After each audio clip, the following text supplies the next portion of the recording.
What's up, everybody? Welcome to episode 4 of the Bottom Line on Sports. I'm Jean-Jacques Taylor. He's Jeremy Pink. And what's on the topic list today, bro? Hey, Jacques, good to see you. We're talking about bargains today, maybe because we're about a month before Black Friday. I started thinking about bargains a bit. We started talking about this, texting about it a bit. We're seeing who are the best bargains among NFL quarterbacks right now at the midpoint of the season. And we're also talking about bargains in college football coaches. Which college coaches are the best bargains, considering we've seen James Franklin and Mr. Kelly fired with big buyouts. So who's actually the biggest bargain right now? And of course, we're going to talk Ohio State football. But let's kick it off with talking about the biggest bargains in the NFL right now. We talked about 5 quarterbacks. My list starts with, drum roll, please. This is when we're supposed to have sound effects. To me, it's Pat Mahomes. I mean, now he is making $45 million, which to most folks is a lot of money. But when my hometown quarterback, Dak Prescott, makes $60 million a year, 45 seems like a drop in the bucket. And if you watch Pat Mahomes on Monday night, he's still the best quarterback in the league. I know Josh Allen is in that conversation along with Joe Burrow, maybe a couple others, depending on what flavor ice cream you like. Mm-hmm. But the standard to me is still Pat Mahomes. He's got Super Bowl rings. And don't look now, but what?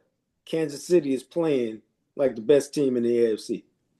Oh yeah, I think Kansas City looks tremendous, although they did beat a team with Marcus Mariota on it. So we have to just be a little bit calm about that. But Patrick Mahomes is getting paid, I think, a little bit less than Brock Purdy is right now. So that'll kind of give you an idea of the value that Patrick Mahomes has. And I think if you paid Mahomes double, maybe not double because there's a salary cap, but you could pay Mahomes a lot more. And I think he still would be the biggest bargain in football because he's one of the few quarterbacks in the league. There may be 3 or 4 of them, but I think he's the only one who can do it on a week-to-week basis and do it consistently, who can actually carry his team on his own, who, when you put the ball in a quarterback's hands in the last 2 minutes, you have a feeling about whether or not that quarterback's going to be able to lead the team to a touchdown or to a score or to the winning drive or whatever. Right. Every time he touches it, I think he's going to do that. I can't say that about any other quarterback.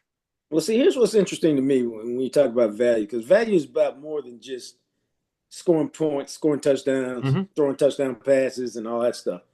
It's also about, are people buying your jersey? Are people coming to the stadium? Are people coming to Arrowhead to see you, which results in me, the owner, making money on parking, making money on concessions, making money on suites, all of that stuff. Because and more importantly, getting better TV windows throughout the week. Yeah, because I mean, one of the reasons the Cowboys are the most valuable franchise in sports is not only the stadium, but they're on national TV all the time. They always max out on appearances because love them or hate them, you feel a certain way. So you love them, so you tune in to see them win. You hate them, so you tune in to see if they get drilled this week because they happen to be playing a good team, which is what happens every time you play a good team. But that being said, it's all about, can you do something? What kind of value do you provide in terms of bringing people into the stadium to see you do your thing? Because you can be a great player, but you can be a player that doesn't move the needle. Just because you're good doesn't necessarily mean you have the charisma to move the needle. And then when you throw that Kermit the Frog voice in there, it all works. Oh yeah, it's too bad he doesn't have the haircut this year either. He kind of pulled back from that. So I'm also looking at, I'm going down on my list here. So I've got, I'll kind of do a few. We actually are in agreement on a lot of quarterbacks Which on is our sad. list. Yeah, which really makes for great television. But you've got Baker Mayfield and Sam Darnold. Both of those two, I think, are. I think they are bargains for Well, their teams right now, and they have a very similar backstory. I was going to say, here's the deal, though, bro. What happens is if you're a good quarterback, somebody we think is elite, somebody who is the, quote, face of the franchise. So let me tell y'all this. Very quick aside. Just like because you're the number one starter on a baseball rotation, that does not make you an ace. There are about 4 or 5 aces in the big leagues. Just because you're the number one starter on a sorry team or a mediocre team, you're not an ace. You're just the skinniest fat guy. You're just the starter on that team. So, right. when you talk about face of the franchise quarterbacks, just because you start does not make you a franchise quarterback. Now, my point is, what happens is, if you got a franchise quarterback, Dak Prescott, Pat Mahomes gave a hometown discount, Burrow at Cincinnati, Josh Allen, you got to pay them dudes right now between 50 and 60 million, which, again, that's a big deal. So that's hard to make you valuable because I got to pay you so much money. Now, of course, we just talked about Pat Mahomes' exception. But if you get a reclamation project like a Baker Mayfield, like a Sam Darnold, like, oh my God, what is Daniel Jones doing with the Colts this year? And you paying those dudes 28, 29, 30 million? Oh my God. The value goes like that.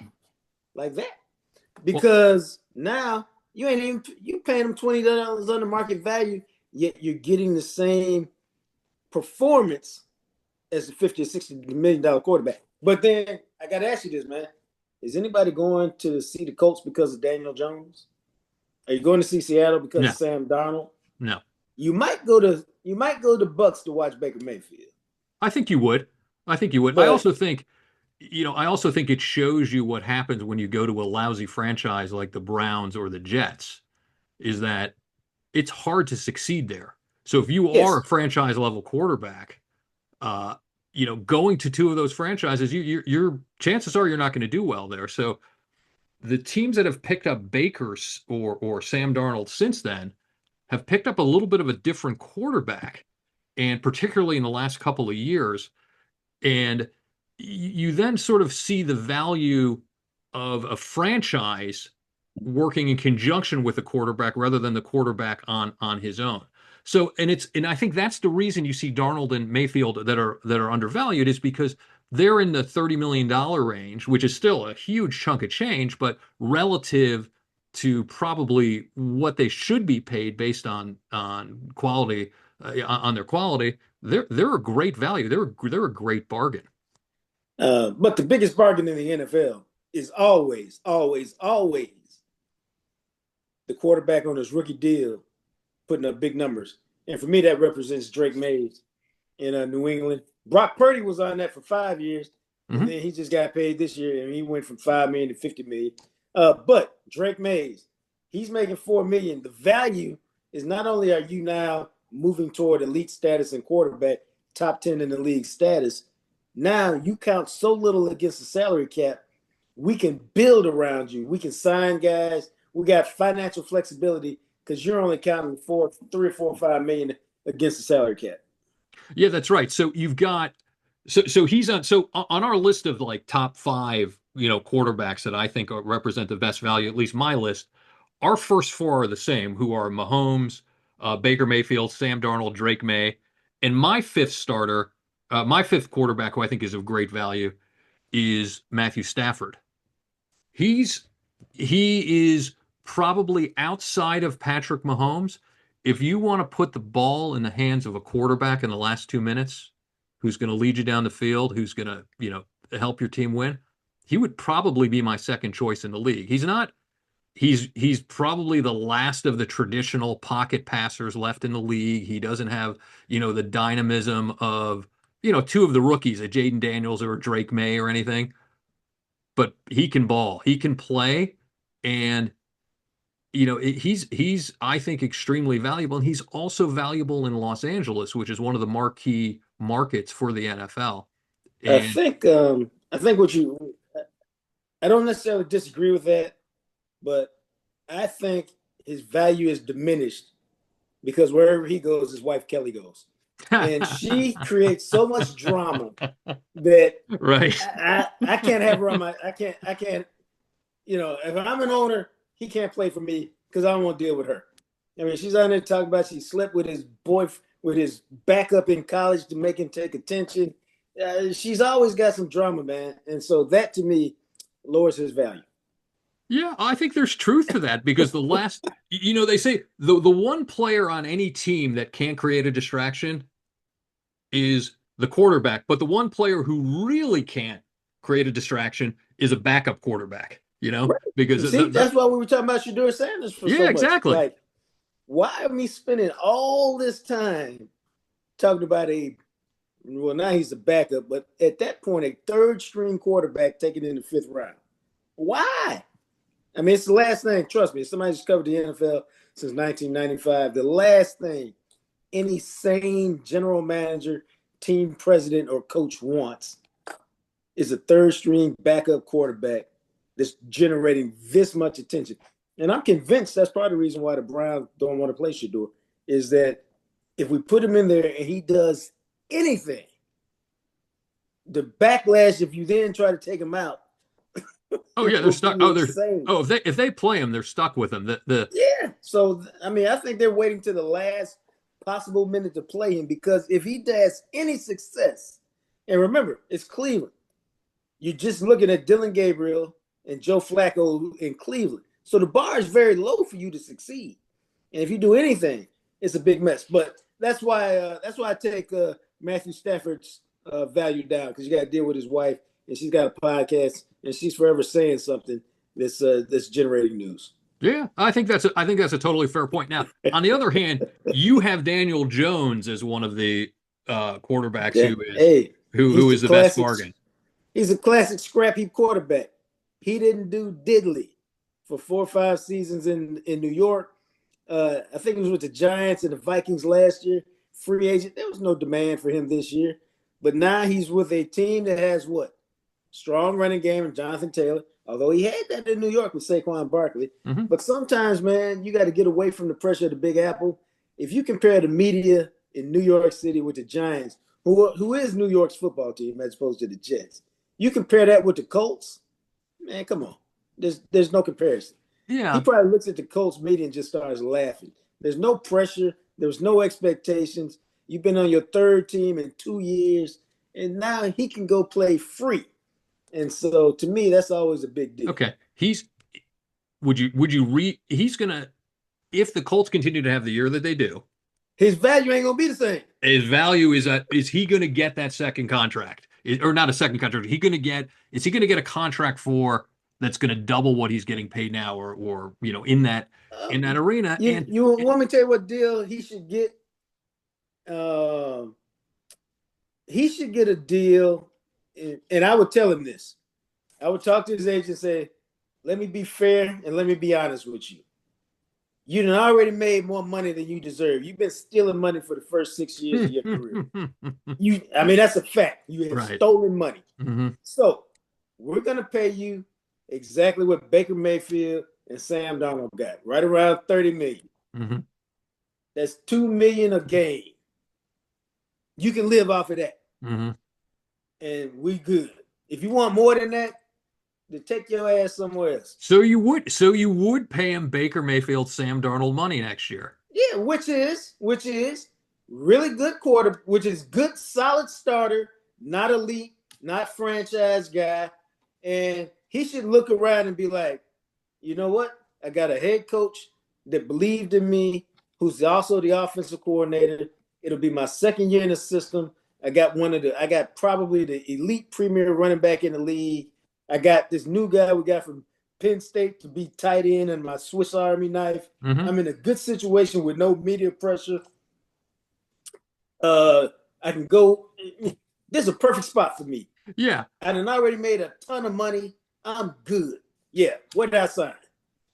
Right. So it becomes a question of is the situation right for the quarterback? And you're saying the situation is right for Daniel Jones here. So maybe both sides are getting value. Daniel Jones is probably in a situation where he can succeed more than almost anywhere else, maybe right now. Yeah. And the team is well, they're 7-1 right now.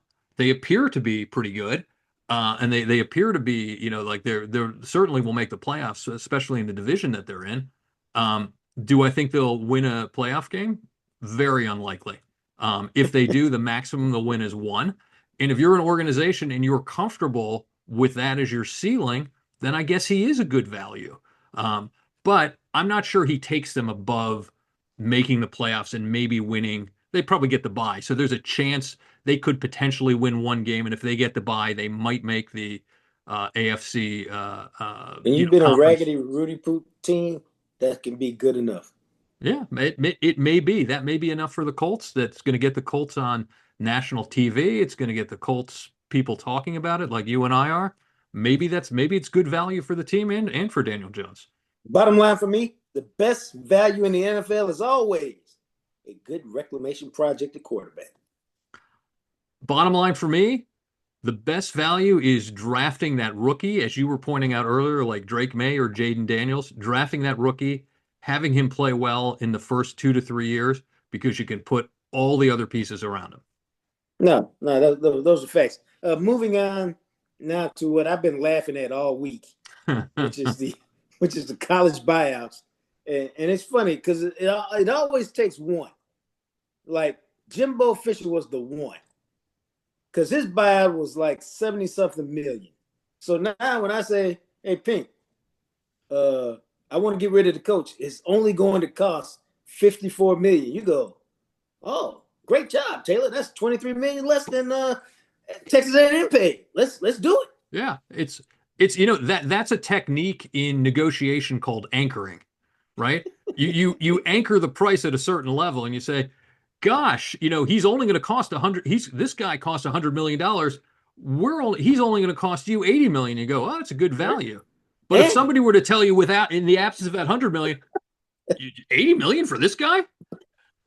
And how about this? He's got offset language in his contract, so it'll even cost less than that once he gets a job. Yeah, it's crazy. And that led us to a conversation about the best values in college coaches. Now, I'm stealing a page out of your book on this one. My biggest value coach right now is my man Kurt Cignetti at Indiana. And you could be like, dude, he just got a new deal. He's making $11 million. How could that be a bargain, a bonus, a value? Easy. Indiana. Okay, let me say it like this. He produced the best football season in Indiana football history, all 126 years of it, last year. And now he's trumping that this year. And we all know, like, the basketball team is great historically, but we all know we're a football country. When your football team is rocking the way Indiana is rocking, what happens, man? Admission enrollment, that's true, applications go up 50, 60, 70, 80%. 100% all the right. Donors, you've been begging. Oh, Mr. Pink, we'd like, is this IU? Yes. Click. Now, Mr. Pink, hey, I've been waiting for y'all to call. How much you need? What you need? All the donors want to contribute. Hey, if you at IU right now, let me tell y'all something. Admission about to increase. Cost of going to school about to go up. Because why? Everybody want to go there now. It's hot. It's spoken. They got more attention than they've gotten in 30 years, and he's worth whatever. Right. No, I think Cignetti. You and I both had Cignetti at on our list of the biggest bargains in college football, and I think it's an excellent point that there's a peripheral value, not just a value on the field, but there's a peripheral value to a coach like that. That's true. One thing about Cignetti that kind of struck me is not exactly the same, but don't you think he has similar characteristics to Bobby Knight? There's something about them. Okay, check this out. You know what I'm saying? He's like a disciplinarian. He seems to be. He's more like. Or is his manufactured? I can't tell. No, he's more like Bill Parcells, which is the problem with Bobby Knight is you can be a 7-letter cuss word. Most coaches are. But if you're Bill Parcells, you're Kurt Cignetti, you have some bit of charm and charisma to you where it doesn't come off as you're just a complete 7-letter cuss word. Like Bobby Knight had no charm. Right. No charisma. It was all yeah, it was all intensity. It was all intensity and anger at all times. Right. And that's true. Cignetti's not like that. That's true. No, when you go, we win. Google me. That's more smart alecky. And like Brian Kelly got more Bobby Knight in him because there's no charm to him, which is why he got fired. Nobody liked him. There was nobody saying, well, he's not really that bad of a guy. Everybody's like, we ain't winning, and he's a 7-letter cuss word. Can we move on? Right. So Brian Kelly sort of brings me to my second coach, who I think is one of the best bargains in college football, who's Marcus Freeman at Notre Dame.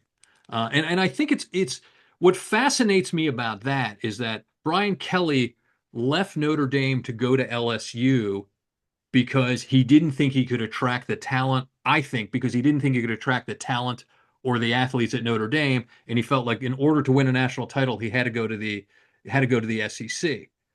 That was right at the beginning of NIL.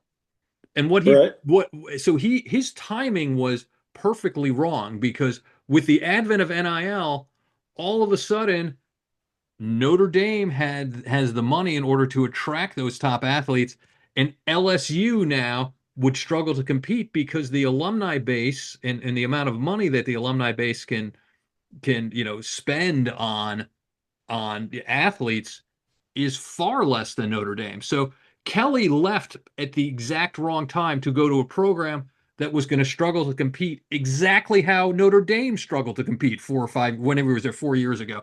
So, but in any case, Marcus Freeman to me is a really undervalued, one of the best bargains in college football. He has built that program after Kelly. It didn't miss a beat. In fact, I would argue that the program is a lot better. I think the culture's a lot better. To your point, he is a far more likable coach. I think he's an excellent defensive coach. And I also think he's very underrated in terms of getting the most out of his quarterbacks when he's there. But most importantly, he's a former Ohio State linebacker. That's why I like him. But in all seriousness, I think he's very, very, very much a bargain. I heard something this week. I think my man Bomani Jones, he's a friend of mine. He's got a great podcast, The Right Time. He was talking about something that I thought was really true, which is colleges and universities like to win. They want to win, number one, but they want to win their way.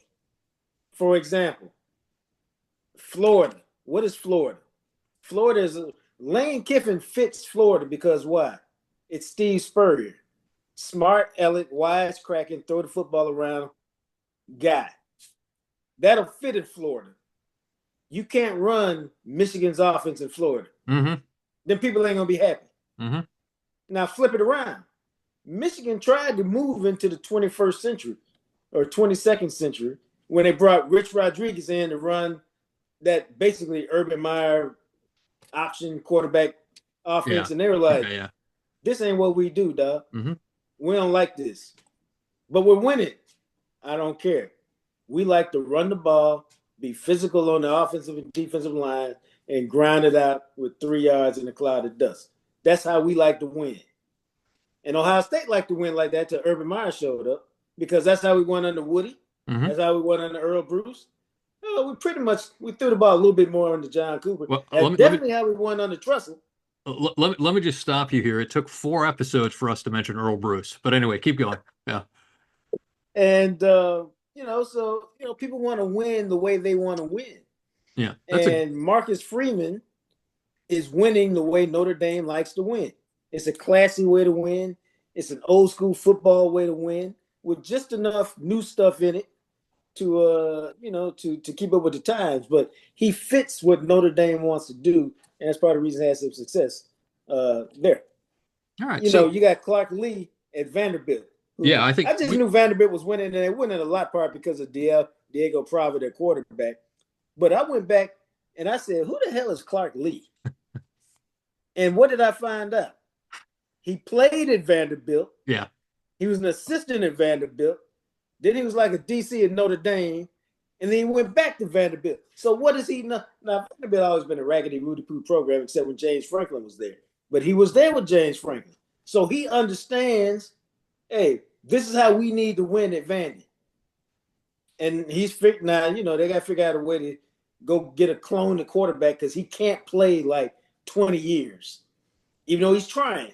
But what happens is if you're Vanderbilt, and I'm sure Clark Lee has figured this out.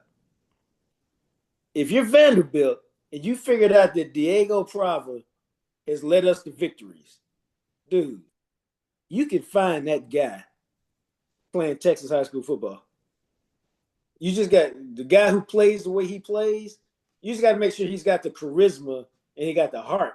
But the play, you can find another guy who can run the offense like that. Oh, for sure. For sure. Because those are guys who aren't, Alabama and Ohio State ain't interested in that guy. So you can go find him. Yeah, he's an undersized, largely more of a running than passing threat quarterback, Yeah. and there's a million of those guys out there. Right. It's I mean, I'm not taking anything away from Pavia. Yeah. So I agree with you. We both had Clark Lee from Vanderbilt on our coaches bargain list. We both had Signetti. We both had Clark Lee. I had Marcus Freeman.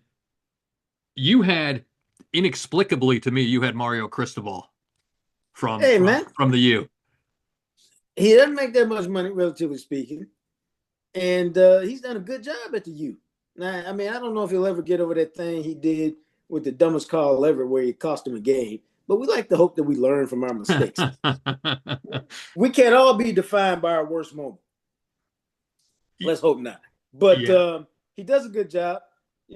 He's got his name in the hunt for the Penn State job for the same reason. And he's a good coach. Now, I wouldn't hire him at my spot, but, Ohio State's a little elevated. He's not ready for that. Mm-hmm. But he's a good coach, and he does a good job.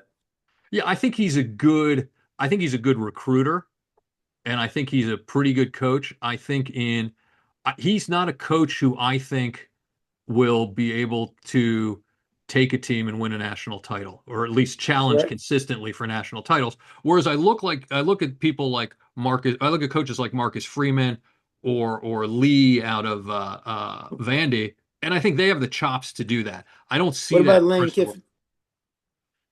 Yeah, Lane Kiffin. So I think he's a very good coach. I think he's not a bargain. I think he's fairly valued. That's how I see him. He is. And again, to your point about coaching a team or winning the games the way that's appropriate for an institution, I think Lane Kiffin has to find the right school. I think Ole Miss doesn't really have an identity, so he's been able to succeed there. And that's why, if I were him, I might just stay at Ole Miss, because Lane Kiffin, to me, the reason why he's a value is, when would we ever talk about Ole Miss? They're one of the most irrelevant programs in college football. Mm-hmm. He's made them relative years in a row. Like, I mean, they're never going to be quite good enough to beat Alabama and Georgia in the same year. Maybe they get one of them, but to get both of them is asking a lot. But the only reason we talk about Ole Miss is what he's done with that program. But if I were him, like, I've been at SC, I've been at Tennessee. Florida is no different than those two teams in terms of prestige, really. But I'm really doing my thing at Ole Miss, and I ain't gonna never get fired at Ole Miss, because I took you somewhere you ain't never really been. Yeah. So Florida, you're gonna get fired. Yeah. So for Ole Miss as a university, he's a bargain. Is kind of what you're saying. Yeah. Right. Yeah. That's a fair point. I look at it in terms of also can this coach get you to a certain level as well? And if you have a coach who can get you to that level, who isn't being paid that much, that's, I think, the best way to look. For me, that's how I'm looking at it. That's why I'm defining bargain in my way. Well, that's also why I got Sataki on there from BYU, because that's a great call. Paid nothing, and he somehow got them in the top 10. And he's doing a good job with them. And they got more restrictions than Brian Kelly could shake a stick at. You can't even have happy time if you're a BYU football player. Well, right. And you've got and what I think is good about them is that they can win in different ways. They don't seem to be winning. They seem to be able to be much more adaptable, and I think that's a function of the coaching, and I think that's a function of the fact that they have to be, because they're not going to have the athletes, they're not going to have the depth when they play against a lot of quarterback wearing 47. That alone talks about their self-confidence as a university. Sure. So your list. You've got Signetti, Clark Lee, Mario Cristobal, Lane Kiffin, and Sataki from BYU. My list, I've got Signetti, Clark Lee. That's where we're the same. I've got Marcus Freeman, and then two other coaches to talk about really quickly are. You may not you have much more insight into Texas football than I do. I like Jerry Maguire at Texas Tech. I think that's you talk about an irrelevant program. Joey Maguire. I'm sorry, what did I say, Jerry? Jerry. Oh, jeez. Yeah, sorry, I can't the even. Movie. Yeah, I'm thinking of the movie. Coach high school about 2 minutes from where I live. You had me at Joey. I should have said, but Joey Maguire. That's a program that is, you've got Texas A&M. Nobody's even thinking about Texas Tech. Man, he's the beneficiary of 2 alums striking oil in West Texas. And he's still got to produce, and he's still made. I don't disagree with that. You still got to produce. You still got to be relevant. I think he'll be. I think he'll be in the discussion for a lot of the bigger jobs later. I really do. Well, see here, I don't know if he wants those. Meaning, you had a good spot in Texas Tech. It's hard. The thing about Texas Tech, there's no expectations at Texas Tech. Just like at Ole Miss. Yeah. You got us to 8-4, 9-3. Mm-hmm. Can we build you a statue? Mm-hmm. You go to Notre Dame, hey, man, what national championship at? You go to Florida. Well, hey, dog, right. What national championship at? When you go to them, the best of the best, hey, baby, you getting popped if you ain't got no national championship. You ain't, where you at?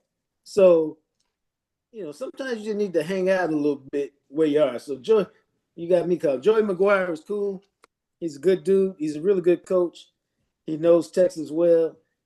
Sometimes it's good to build a spot where you at and become a legend. Yeah, and he has the opportunity to do that. But I think he's good value for the school because he fits with what the school is right now. He definitely fits. Yeah, he fits, and he is low enough profile that the boosters can have a higher profile. The entire program has a higher profile than he does as a coach, and I think that fits for Texas Tech right now. Now, the last guy who I had on my list is Brian Newberry from Navy. I don't know if you've seen Navy play this year. Man, he's a good coach, and what I like about him, he's younger than Signetti, but he reminds me of Signetti in that he's been around for a while. He's been coaching for a while. He is really getting, I think, a good opportunity at Navy. Are they throwing more than 5 passes? Yeah, they are this year. Yeah, they're throwing the ball some this year. I know it's very unusual. I think Navy is one of the most slept on teams in the country this year that people aren't talking about. Well, I think definitely sleeping on them. But I think this is his 3rd year. The team was, he inherited a team that was just awful. Had a great season last year. They're undefeated this year. He's a program builder. He's a culture builder.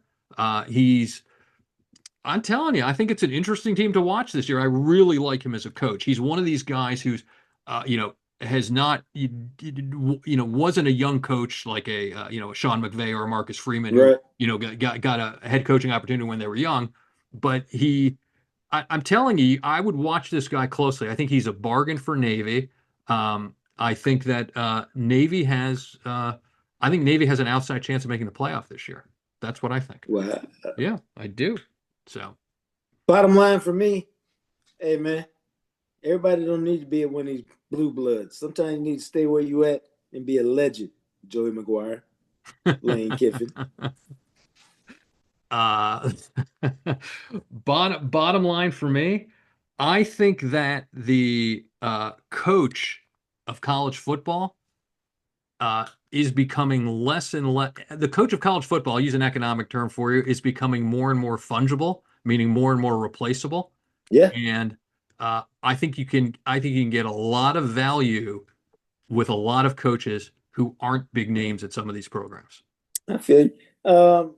As you move into our weekly conversation about Ohio State football, you know what, man? Let me say this. I'm a little irritated this week. I've been irritated, more and more irritated every week.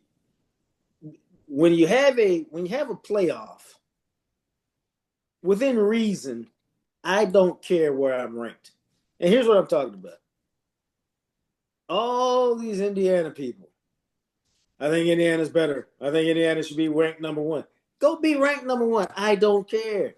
Because in the playoff system, guess what, Doug? At some point, you got to deal with Ohio State. You got to deal with Alabama. You got to deal with Georgia. It doesn't, you're going to see them all. So it doesn't, as long as you rank somewhere close to where you kind of fit and deserve to be, it doesn't really matter. And the thing about Indiana, because they're Johnny come lately to the party. You know, they ain't got no history when it comes to football. The most impressive thing about Ohio State is what was impressive about Alabama for so many years. You get everybody's super duper best shot. And when you get everybody's best shot week after week after week, sometimes, man, it's inevitable that somebody catch you with a left hook and put you down. Indiana, I know Indiana's having a great season. Indiana had a good season last year. Ain't nobody respect Indiana like that yet. You're not getting everybody's best shot yet. That's something that's earned over time. Georgia, they get everybody's best shot. They get everybody trick plays and, hey, we're going to put this in for Georgia. Don't tell nobody about it. When you're one of them, it's a different world, man. I think Indiana, they're on their way to that world, but they ain't there yet. Yeah, I think sort of a corollary to that is Ohio State. I don't think, or Alabama, or some of the top programs. I don't think the players sort of read their press clips or read, get too high and think they're too good because they know people are coming after them week after week. I think there's a possibility that the Indiana team starts to believe what everybody keeps telling them now. And when you start to believe that, that's when you can get picked off. Looking at the rest of Indiana's schedule, though, I think they ain't getting picked up. There's a chance that Penn State could pick them off. There's a chance, but I doubt it. I give Penn State just like I give them this week against Ohio State. They get a puncher's chance because they're still a talented team that was top 5 in the country a month ago. They got players. Yeah. They're messed up in the head. Yeah. They're not physically, they're still there, but they're messed up in the head. Now, if this quarterback, whose name escapes me because he ain't started but one game in his life, if that. Now, if he comes to the shoe and beats you, I'm going to be very disappointed. Yeah. I think that Penn State, I think fighter's chance is a great way to put it. Penn State has James Franklin left. All the 5-star recruits are still there. All the talent is still there. All the speed is still there. That backfield is still there. That offensive line is still there. So they can still push teams around. The difference between Ohio State and Indiana, there's many differences, but one of the differences is that Ohio State has players everywhere. Indiana has a lot of good players. Ohio State has players everywhere. Penn State has players everywhere. That's why I think Penn State has some chance against Indiana. I think it's unlikely that they'll beat them, but they have more talent than Indiana. But Penn State doesn't have more talent than Ohio State. That's the big difference. Yeah, I agree with that. And Ohio State is well coached. Ryan Day. Sometimes, man, you win a national championship, it just the pressure leaves, and now you can be a little freer. You don't have to be quite as tight, quite as tense. And I think he's enjoying a little bit of that. Bottom line for me, I don't care about the rankings. You're going to have to deal with all the big boys sooner or later. Yeah, but bottom line for me about Ohio State, I think it's going to be tight for a little while against Penn State this week, but I think Ohio State will ultimately pull away and win this one and go to 8-0 and still be ranked number 1. All right, well, good. As usual, we spent way too much time talking today. We'll get it figured out. But we enjoyed talking sports. We enjoyed talking to you. Please subscribe, rate, leave us a review. 5 stars is great. If not, you might need to pray about that. Yeah, and you can find us anywhere. We're on YouTube. We are on Spotify. We're on Apple Podcasts or wherever you get your podcasts. We are there. So until next week. Find us. You ain't been looking. All right, man. All right, we'll see it. We'll see everybody next week.